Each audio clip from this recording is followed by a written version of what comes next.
గురువుగారు, మీరింటికి వెళ్ళండి, వెళ్ళి బట్టలు మార్చుకోండి. లేదు భీమ్, ఆ రోజు నా ఇంటి దగ్గర వీళ్ళు నీ మీద నీళ్లు పోశారు. అప్పుడు నువ్వే చెప్పావు, నువ్వు గ్రామస్తులందరికీ చూపించాలనుకున్నావు విద్యను వ్యతిరేకించే వ్యక్తులు ఎవరనేది. వీళ్ళ పంతం, వీళ్ళ దురహంకారం కోసం, వీళ్ళ గెలుపు కోసం ఎంత నీచానికి దిగజారుతారు. సరిగ్గా అదేవిధంగా ఈరోజు నేను కూడా ఈ తడి బట్టలతోనే ఉంటాను. అప్పుడు ఈ సమాజానికి తెలుస్తుంది ఈ సమాజంలో గురువుకి ఎంత గౌరవం ఉందో అనేది. భగవంతుడు ఇంకా గురువులలో గురువునే గొప్పగా పూజించే సంస్కృతిని కలిగి ఉన్న ఈ సమాజంలో గురువుని ఎలా అవహేళన చేస్తున్నారో. గురు బ్రహ్మ గురుర్ విష్ణు గురుదేవో మహేశ్వర. ఆ గురువుని ఇక్కడ ఎలా అపహాస్యం చేస్తున్నారు.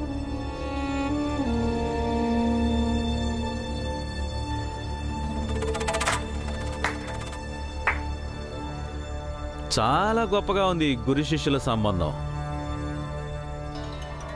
ముందు గురువు ఉపన్యాసాలు ఇస్తాడు, గురువు అలసిపోగానే శిష్యుడు ఉపన్యాసం మొదలు పెడతాడు. శిష్యుడు అలసిపోగానే మళ్ళీ గురువు గారు మొదలు పెడతారు. భలే ఉందిలే, గొప్పోళ్ళు. బాగా చెప్పారు శెట్టి గారు. వీళ్ళిద్దరి ఆత్మవిశ్వాసం కూడా చాలా గొప్పది. మనం ఇక్కడ ఇంతమంది ఉన్నాం, కానీ వీళ్ళు 1, 2, 3 కేవలం 3 ఉన్నారు. అసలు మీరు ఏమనుకుంటున్నారు? కేవలం మీ 3 కలిసి మా అందరిని ఎదిరించగలరా?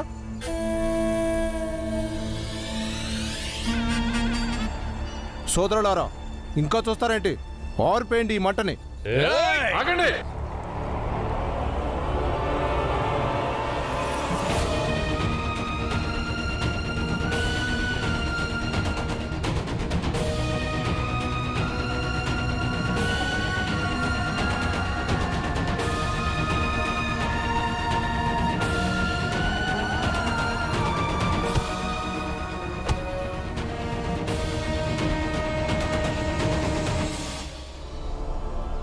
సెట్ గారు, సంఖ్య ఎక్కువ ఉందని ఎప్పుడు విర్రవేయకూడదు.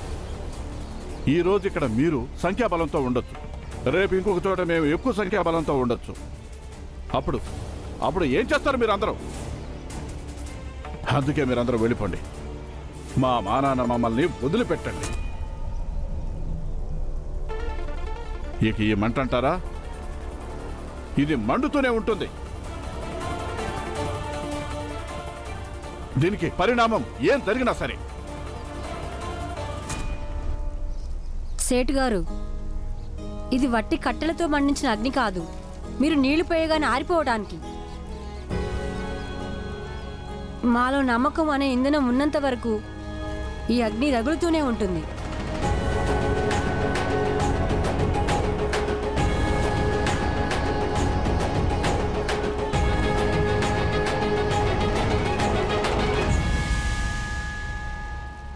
వదినా, ఇప్పుడు వంట అవగానే స్కూల్ దగ్గరికి తీసుకెళ్తాను. ఎందుకంటే భీమా గాని మీ అన్నయ్య గాని అన్నం తినడానికి ఇంటికి రారు. వదినా, ఒక్క విషయం అర్థం చేసుకో, అలాగే నీ మనసుకు కూడా నచ్చ చెప్పు. నీ కొడుకు భీమ్ ఇక జీవితాంతం అన్యాయాలతో పోరాడుతూనే ఉంటాడు. ఎన్ని ఆటంకాలు ఎదురైనా సరే వాటిని అధిగమించి ముందుకు వెళ్తూ ఉంటాడు. ఒక్కొక్కసారి ఓడిపోవచ్చు, ఒక్కొక్కసారి గెలవచ్చు, కానీ ఎవరెన్ని చెప్పినా వాడి ఆలోచనల్ని మార్చుకోడు. నాకు తెలుసు, దీనివల్ల చాలా కష్టంగా ఉంటుంది. కానీ వాడు నేనో నువ్వో లేక అన్నయ్యో వ్యతిరేకిస్తే వినే రకం కాదు వదినా. నాకు అసలు ఈ విషయమే అర్థం కావడం లేదు. వాడి గురించి మనం సంతోషపడాలా లేక బాధపడాలా?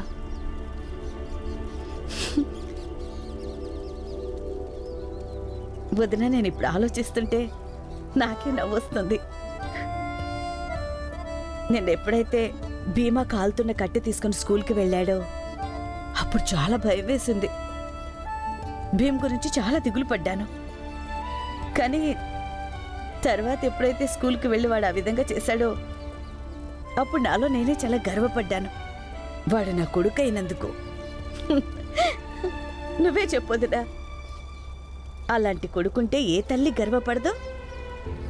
అసలు ఇంత చిన్న వయసులో వాడు ఆలోచించేది, వాడు చేసేది అలా చేయలేక మన జాతి వాళ్ళు ఎన్నో ఏళ్లుగా భయపడుతూనే బతుకుతున్నారు.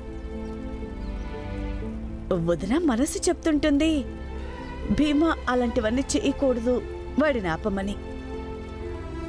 మళ్ళీ అంతలోనే ఒకవైపు చెప్తుంటుంది వాడు అవన్నీ చేసి ఇంకా చాలా చాలా గొప్పవాడు అవ్వాలని. వదిన, నీకొక విషయం చెప్పనా? మనసు రెండో వైపు ఉంది చూడు, మొదటి మనసుని తొక్కి పెట్టేస్తుంది. ఎలా అనిపిస్తుందంటే మన భీమ ఎంతో గొప్పవాడు అవ్వాలని, నేను చచ్చిపోయినా నా ఆయుష్ పడికి పోయాలని.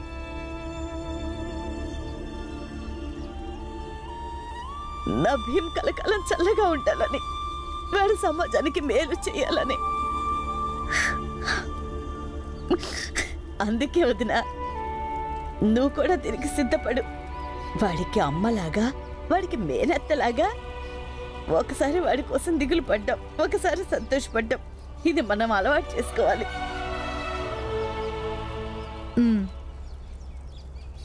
అమ్మా,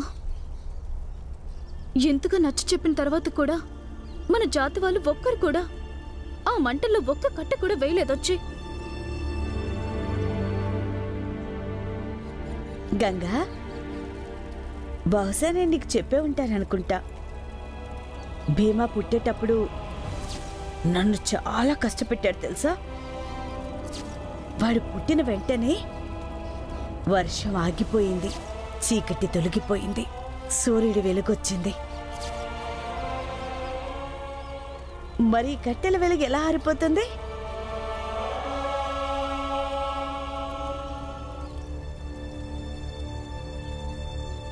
కానీ విషయం ఇప్పుడు చదువుని మించిపోయింది. వీడు చదువుకుని పెద్ద బారిస్టర్ అయిపోయినట్టు. వీళ్ళకు ఉద్యోగాలు ఎవరిస్తారు? సైన్యంలోనే ఉద్యోగాలు ఇవ్వటం లేదు. చెప్పులు కొట్టుకుంటాడు వీడు, చెప్పులు. కానీ విషయం అది కాదు. విషయం ఏంటంటే రామ్జీ ఇంకా భీమరావు చదువు పేరు చెప్పి జాతి వివాదాన్ని మొదలుపెట్టారు. ఈ విషయం అందరికీ చెప్పి తీరాలి. ఈరోజు జాతిపైన దాడి, ఇంకా రాబోయే కాలంలో ధర్మం మీద దాడి చేస్తారు. సరిగ్గా చెప్పారు శెట్టి గారు. ఆ భీమరావు గాడు అనుకుంటున్నాడు ఆ మంటని ఆరనివ్వకూడదని. ఈ మంటని అడ్డం పెట్టుకొని వాడు జాతిని ఏకం చేసి ఈ తక్కువ ఎక్కువ అనే దాన్ని ధ్వంసం చేయాలనుకుంటున్నాడు. మనం వాడి నమ్మకం అనే ధైర్యాన్ని అంతం చేయాల్సి ఉంటుంది. ఒక్కసారి ఆలోచించండి శెట్టి గారు, ఎంత ఆనందంగా ఉంటుందో. ఇప్పుడు మన వీధులు అన్నిటిలో చదువు చదువు అని ఉద్యమాలు తీసే భీమరావు మన చెప్పులు బూట్లు కుట్టుకుంటూ తిరుగుతుంటుంటే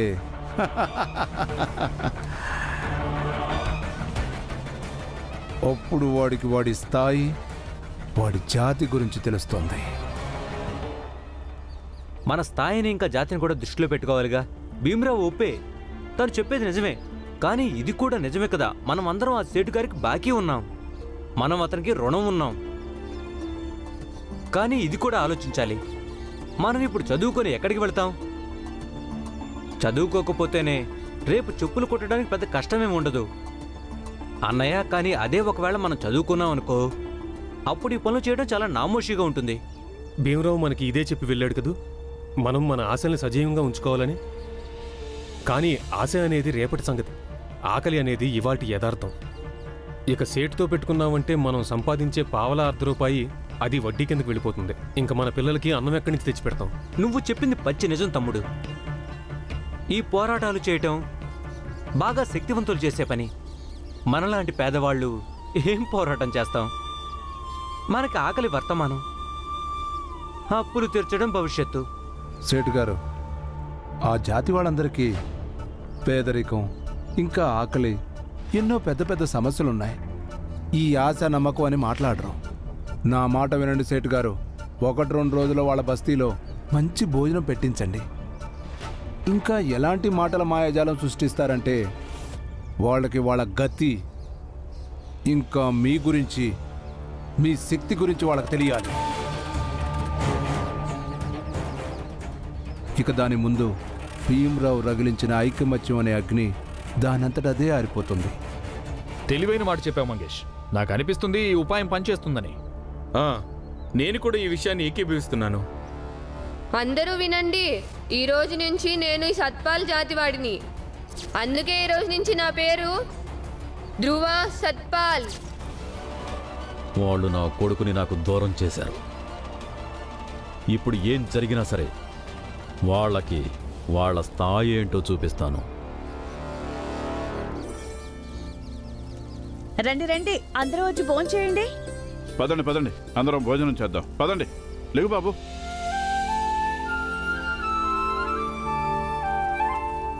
గురువుగారు, మీరు మా ఇంట్లో వండిన భోజనం తినరుగా, అందుకని మీరు మీ ఇంటికి వెళ్ళి కాస్త తినేసిరండి. అప్పట్లోగా మేము కూడా ఒక ముద్ద తింటాం. సరే అయితే నేను కూడా తినొస్తాను.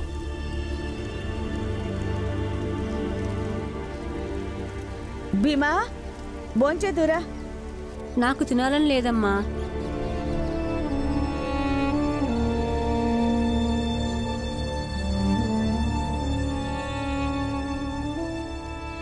కానీ ఎందుకని? నువ్వు ఉదయం నుంచి కూడా ఏం తినలేదుగా? ఏమీ లేదు నాన్న, నాకు ఆకలిగా లేదు. మీకు తినాలనిపిస్తే తినండి. ఇప్పుడు నా శిష్యుడు భోజనం చేయకపోతే ఇక గురువు మాత్రం ఎలా చేస్తాడు? విద్య కోసం జరిగే ఈ పోరాటంలో మీ గురు శిష్యుల్ని ఒక ఉదాహరణ రూపంలో చరిత్ర గుర్తు పెట్టుకుంటుంది. ఎవరు ఒప్పుకున్నా ఒప్పుకోకపోయినా కానీ ఈ సతారా ఈ విషయంలో తనకి తాను సగర్వంగా ఫీల్ అవుతుంది. ఈ నేల మీద ఇలాంటి ఒక బంధం ఏర్పడి దృఢపడినందు నేను కూడా తినను. అయితే మేము కూడా తినము.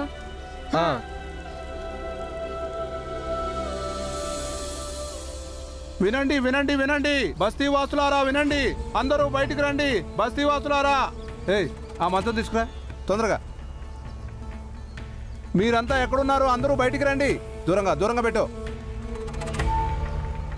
చాలు, అక్కడ పెట్టు.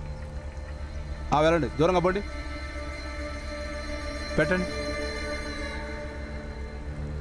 మీరు కూడా రండి, అందరూ బయటికి రండి రండి. చూడండి, సేటు గారు మీ అందరి కోసం బ్రహ్మాండమైన భోజనం తీసుకొని వచ్చారు. సేటు గారు మీ వల్ల సంతోషంగా ఉన్నారు. మీరు చేసిన నమ్మక ద్రోహానికి, అలాగే మీరు చేసిన ఉపకారానికి కూడా. అందుకని ఇంకో 2 రోజులు 2 పూటల భోజనం సేటు గారే పెడతారు. అన్నం పెట్టడానికి వచ్చాను, మీ ప్రాణాలు తీయడానికి కాదు. ఒకవేళ మీ ప్రాణాలంటే మీకు విలువ లేకపోతే మరి మా పూర్వీకులు మా భూమిని ఉండటానికి ఎందుకు ఇచ్చేవాళ్ళు మీకు? మీ పిల్లలు చదువుకుంటే మాకేం అభ్యంతరం లేదు, చదువుకోండి, మాకేం నష్టం. మా పోరాటం చదువుకు వ్యతిరేకంగా కాదు, కానీ స్థితిగతులను అనుసరించి ఎవరు ఏ పని చేయాలో అది నిర్ణయం అయిపోతుందిగా. అరే, ఏం ఆలోచిస్తున్నారు? చూడండి, ఒకవేళ మీరందరూ భీముని నమ్ముతానంటే నమ్మండి, వాడికి స్వాగతం చెప్తానంటే చెప్పండి, కానీ మాకు దూరంగా ఉండి. కానీ మీ భీమరావు మాతో మాటిమాటికి పెట్టుకుంటున్నాడు, దాన్ని మేము అస్సలు సహించం. ఇక ఈ విషయంలో దాపరికం లేదు. నాకు గనక తిక్కరేగిందంటే మీ అందరినీ ఇక్కడి నుంచి తరిమేస్తాను.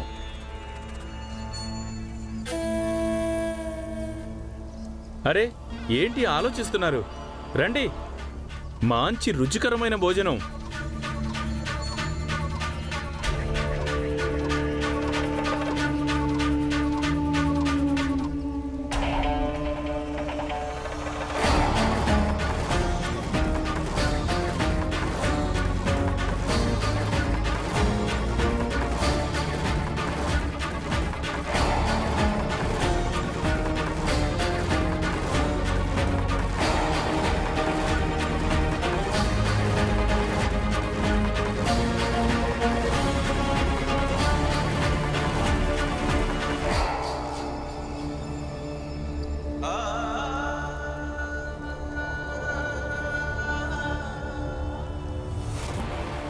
పిల్లలు ఆకలితో చస్తుంటే వాళ్ళని చదివించి ఏం చేస్తారు ఇప్పుడు మీరు? మీ అందరూ వెళ్ళి మీ పళ్ళాలు తెచ్చుకోండి. అందరికీ ఒకేసారి భోజనం పెడతారు. అందరూ కలిసి ఒకే చాట భోజనం చేయొచ్చు. సహపంక్తి భోజనం.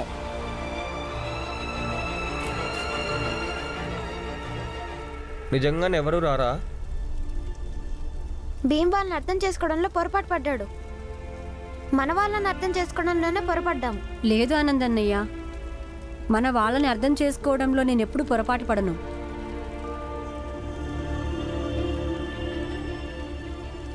ఇలాంటి భోజనం రోజు దొరుకుతుంది. ఇది ఎందుకో తెలుసా? మీ నిజాయితీకి, మీ ఉపకారానికి బదులుగా ఇది నా తరపు నుంచి కానుక.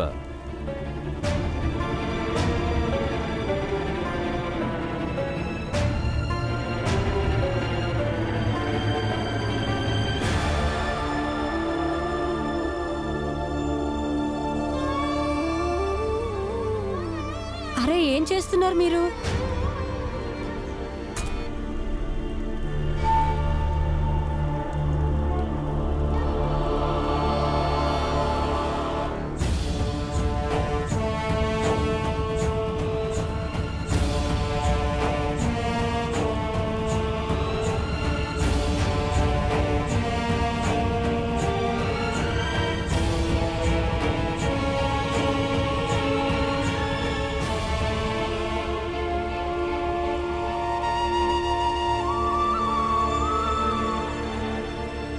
మీరందరూ ఇంత అమాయకులా? మీ అందరి చేతుల్లో రుచికరమైన భోజనాన్ని పెట్టి మీ ఆకలిని శాశ్వతంగా తీర్చేస్తానని ఆశలు చూపిస్తున్నాడు. ఇక మీరు మీ భవిష్యత్తు గురించి ఆలోచించకుండా ఈరోజు ఎలాగోలా గడిచిపోతే చాలనుకుంటున్నారు. నేను అనుకున్నాను మా మాట విని మీరందరూ మన సామూహిక ఆత్మాభిమానం కోసం ఇలాంటి ఆశలకేమాత్రం లొంగరని. కానీ నాది తప్పు. రామ్జీ గారు, మా అందరికీ తెలుసు మీరు చెప్పే మాటలు, భీమ్ చెప్పే మాటలు అన్నీ నిజమే. కానీ రామ్జీ, మాది కూడా తప్పు కాదు. మనందరి పరిస్థితి ఒకటే లాంటిది కాదుగా. సరే, మీరే చెప్పండి, మీ ఇంట్లో ఎప్పుడైనా అన్నానికి లోటు వచ్చిందా? మీ కుటుంబ సభ్యులు ఎప్పుడైనా ఆకలితో ఉన్నారా?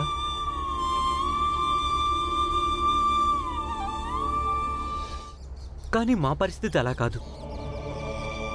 మాలో ఏ ఒక్కరం కూడా రోజు కడుపు నిండా అన్నం తినము. మా అందరికీ తెలుసు మీ ఇంట్లో ఎప్పుడూ తీపి రొట్టెలు చేసుకుని తింటారు అని. కానీ మాకైతే ఒక్కొక్కసారి గంజినీళ్ళు కూడా గతుండవు. మీ పరిస్థితి మా పరిస్థితి వేరువేరు రామ్జీ గారు.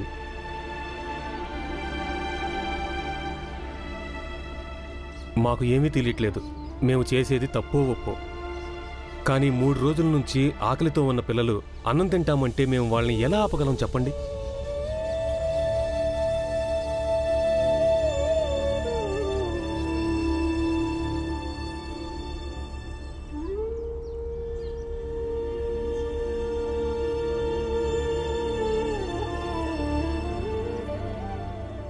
నాకు ఇది అంతగా తెలీదు, కానీ 2 విషయాలు చాలా బాగా తెలుసు నాకు.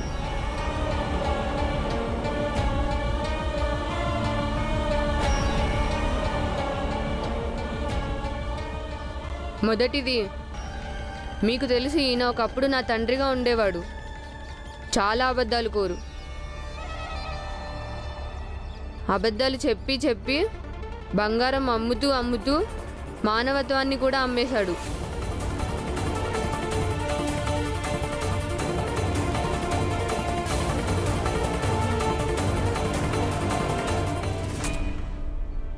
ఇక 2వ విషయం, భీమ్ కూడా ఇంకా ఏమీ తినలేదు.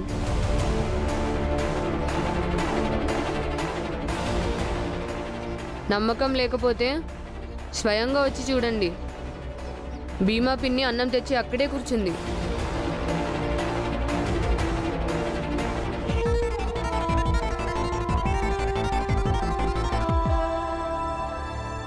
భీమ్ ఇందుకే తినలేదనుకుంటా, ఎందుకంటే బహుశా వాడు ఈరోజు మీతో పాటు పస్తుండాలనుకున్నాడేమో.